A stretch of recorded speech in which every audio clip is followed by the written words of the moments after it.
En décadas recientes, los pueblos indígenas enfrentaron una escalada de injusticias marcada por matanzas, represión y un racismo sistemático. Este escenario obstaculizó su adaptación voluntaria a la sociedad moderna y la restitución de sus territorios ancestrales, usurpados por la fuerza y sin consulta previa. La era actual, caracterizada por los avances tecnológicos y megaproyectos gubernamentales y empresariales como hidroeléctricas y otras instalaciones, exacerbó el impacto devastador de estas intervenciones en los ecosistemas indígenas. Este panorama crítico plantea interrogantes urgentes como ¿cuáles medidas deben tomar las autoridades para proteger a las comunidades nativas o cuándo se reconocerá la inminente amenaza de la desaparición de sus identidades culturales, tradiciones e historia? Es imperativo que los gobiernos y las empresas prioricen el respeto a los derechos humanos y ambientales, garantizando la participación de las comunidades en la toma de decisiones que afecten sus territorios, pero también su futuro.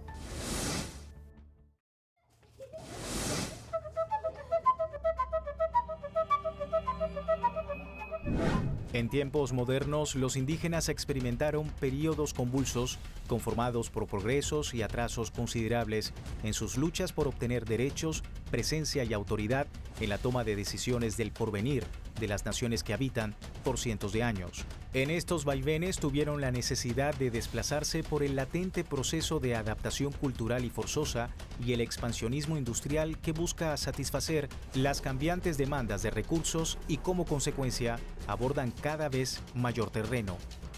Ante esta situación se planteó la necesidad de transformar las bases de los sistemas políticos de los países que tienen poblaciones indígenas, evitando la exclusión y discriminación, reconociendo su identidad y derechos.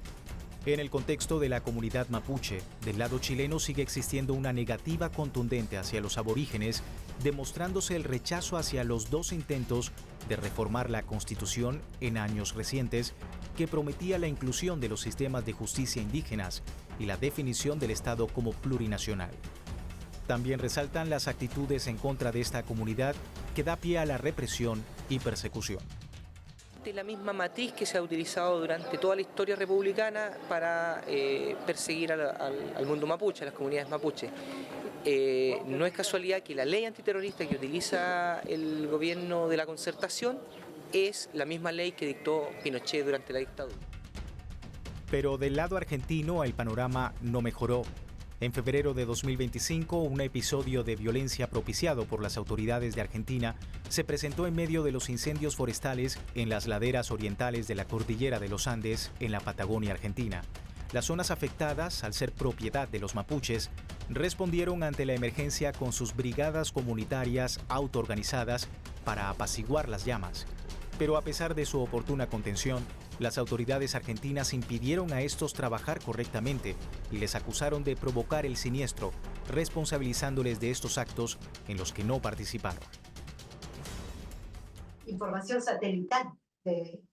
la empresa de seguro. Entonces, debido a que es tan categórico y sabemos que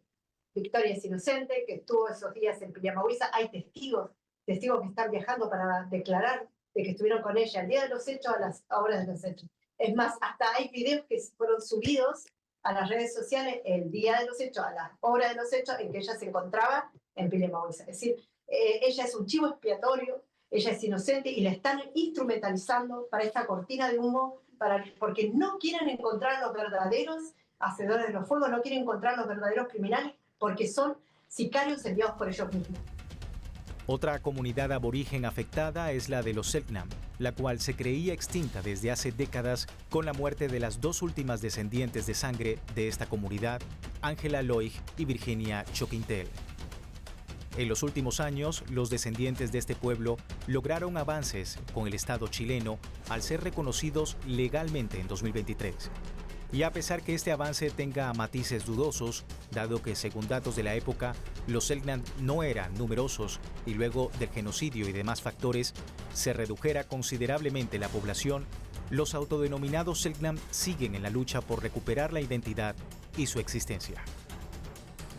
En el Amazonas, las prácticas legales, ilegales y sobreexplotadoras pusieron en peligro la supervivencia de las comunidades que habitan estos territorios.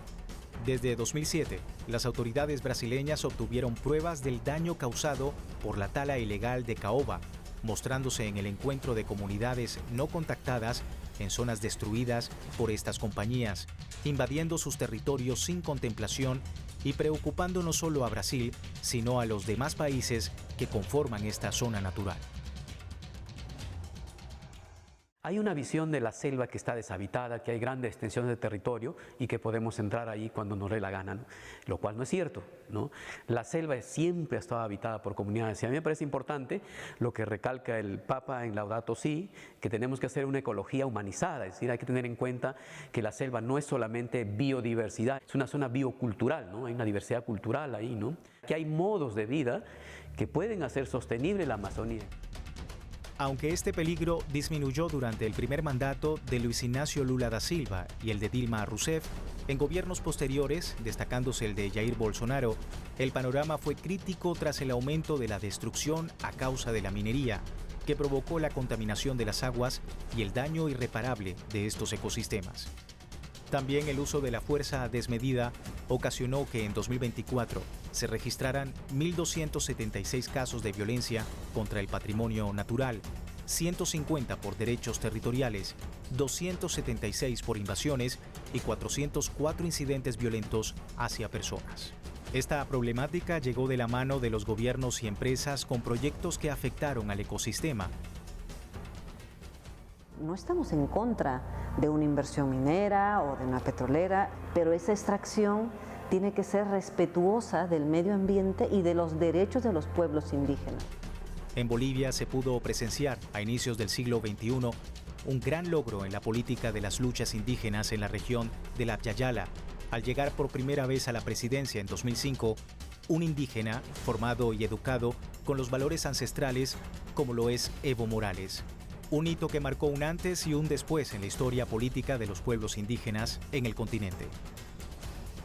En años posteriores se creó la política sanitaria SAFSI, Salud Familiar Comunitaria Intercultural, que busca eliminar la exclusión social sanitaria, mejorar las condiciones de vida y promover la interculturalidad, intersectorialidad y participación comunitaria. Así como el Programa de Desarrollo Integral de la Niñez Temprana, que busca satisfacer las necesidades de los niños y niñas en sus primeros años de vida, además del Programa de Apoyo a la Gestión Territorial Indígena, que se centra en fortalecer la gobernanza del territorio y garantizar el uso sostenible de los recursos naturales y el apoyo mostrado por las autoridades para preservar la cultura e idioma de los nativos.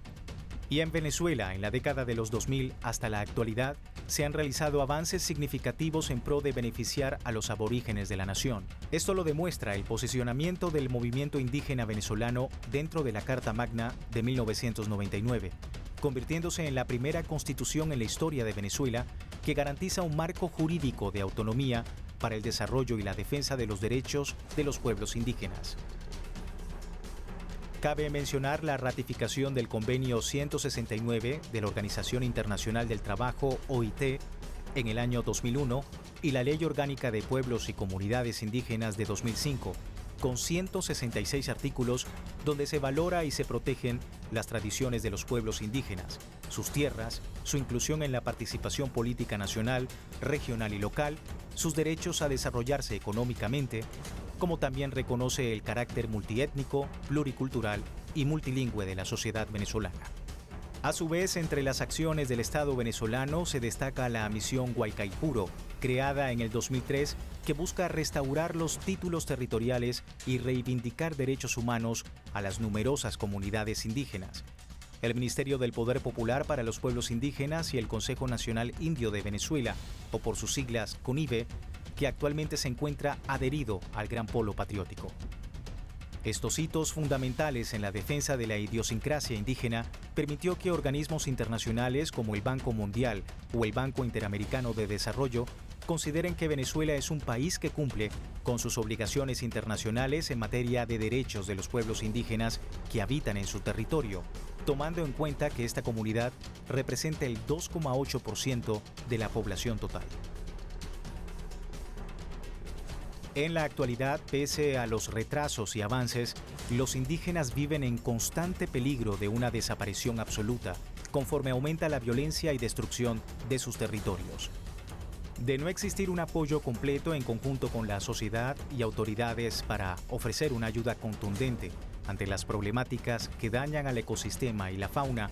los primeros habitantes de la Tierra, que hoy son naciones, podrían pasar al olvido o quedarse en las páginas de la historia, convirtiéndose en un recordatorio continuo de la culpabilidad de los países al marginar a sus connacionales y dejar que desaparezcan sus culturas para siempre.